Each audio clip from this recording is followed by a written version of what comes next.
हरिओम. योगदास श्री जयगणेश जोशी यांनी केलेले आत्माराम या ग्रंथाचे हे निरूपण. अध्याय 5, ओवी क्रमांक 21. जाणता आणि वस्तू दोन्ही निमाल्या उर्वरी तूपणाची मातू सहजची वाव. भौतिक वस्तुजगत स्वतःत विलीन झालेले आहे आणि स्वतःचे आत्मारामात विलिनीकरण झालेले आहे. मी तू असे काहीही नाही, अन्य असे काहीही नाही. मग आता उरले काय? आता फक्त अनन्यता आहे, एकत्व आहे. याचा फार सुरेख परिणाम म्हणून आता सर्वत्र आत्माराम, एके आत्माराम आहे. जळी स्थळी काष्टी पाषाणी चराचरात आता एकमेव आत्माराम आहे. मग आता पुढे काय अद्भुत घडले ते श्री समर्थ पुढील ओवीत सांगत आहेत. ओवी क्रमांक 22. आता असो शब्द पाल्हाळ, तुझे तुटले जन्ममूळ. काजे नाशिवंत सकळ मदारपण केले. अशा प्रकारे शिष्याला स्वस्वरूपता प्राप्त झाल्यावर श्री समर्थ सांगत आहेत की आता हे शब्दपुराण पुष्कळ झाले, ते आता पुरे करतो. शिष्यांना, साधकांना, उपासकांना आत्मस्वरूपता प्राप्त व्हावी या कारणे सर्व सविस्तर शब्दगुऱ्हाळ पाल्हाळ लावले. ते सांगणे आता थांबवतो, कारण सांगायचा जो हेतू होता तो पूर्ण झालेला आहे. शिष्याचे, साधकाचे, उपासकाचे जन्ममूळ संपुष्टात आले, कारण आत्माराम स्वरूपता प्राप्त झाल्यावर तन मन आत्मारामाच्या सेवेला रुजू झाले. आता भौतिकामध्येही वस्तूमध्ये त्याला आत्मारामाचे दर्शन होऊ लागले. यामुळे भौतिकाचा उपयोग फक्त देहधर्मापुरताच होऊ लागला. याचा परिणाम म्हणून उपभोग संपुष्टात आले. संचित निर्माण होण्याचे मूलभूत कारण नष्ट झाले. आता यमदरबारातील हजेरी बंद झाली. याचा परिणाम म्हणून जन्म मरण या फेऱ्यांमधून सुटका झाली.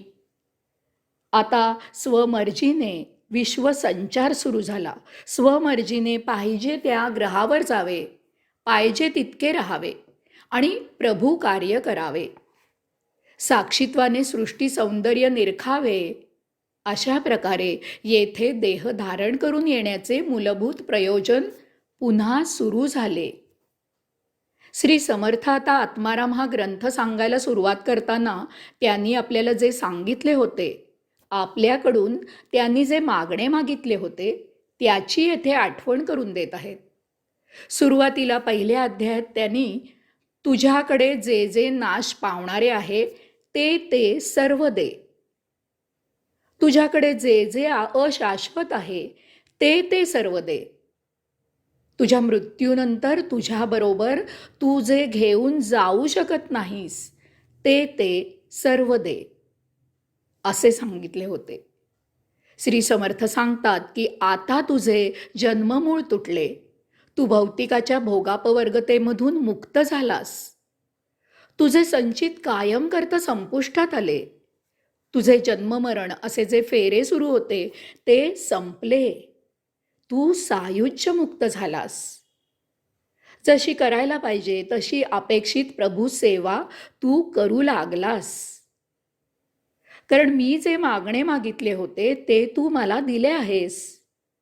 हे मागणे ऐकायला, दिसायला, समजायला फार सोपे होते, परंतु प्रत्यक्षात असे मागणे देताना तुझी चांगलीच दमछाक झाली हे दिसून येत आहे.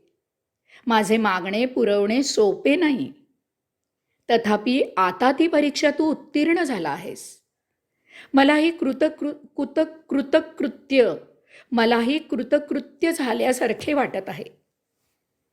याचा परिणाम काय झाला ते श्री समर्थ पुढील ओवीत सांगत आहेत. ओवी क्रमांक 23. जे जे जाणून टाकले, जे जे जाणोनी टाकिले, ते ते नाशिवंत राहिले. तुझे तुझ प्राप्त झाले अक्षयी पद. श्री समर्थ सांगतात की तू बुद्धीने जाणून बुजून, ज्ञानाने समजून उमजून ज्याचा त्याग केलास ते सर्व नाशिवंत, अशाश्वत, मायावी होते. ते भौतिकात गुरफटून टाकणारे, भौतिक उपभोग निर्माण करणारे, त्यामुळे संचित निर्माण करून जन्ममरण अशा फेऱ्यात अडकवणारे होते. आता त्याचा तू कायम करता त्याग केला आहेस. जाण येणे हे फार महत्त्वाचे असते. आता त्यामागे पुन्हा जाणे होत नाही. कारण विष प्राशन केले असताना देह मृत होतो. हे ज्ञान आल्यावर कोणीही विष प्राशन करत नाही. आगीला स्पर्श केला असता चटका बसतो, हे ज्ञान झाल्यावर कोणी आगीत हात घालत नाही. या योगे आता तुला तुझे अढळपद पुन्हा प्राप्त झाले आहे. मूलतः तू अढळपदी होतासच. मूलतः तू त्या अढळपदी होतासच. परंतु मधल्या कालावधीमध्ये दुर्दैवाने तू या मायावी जगतात भौतिक वस्तू जगताच्या मोहात अडकल्यामुळे तुझ्या अढळपदाला मुकला होतास. आता तू आत्मारामाचा अंशात्माच आहेस या जाणीवेने येथे या सृष्टीचा मुक्त आनंद घे.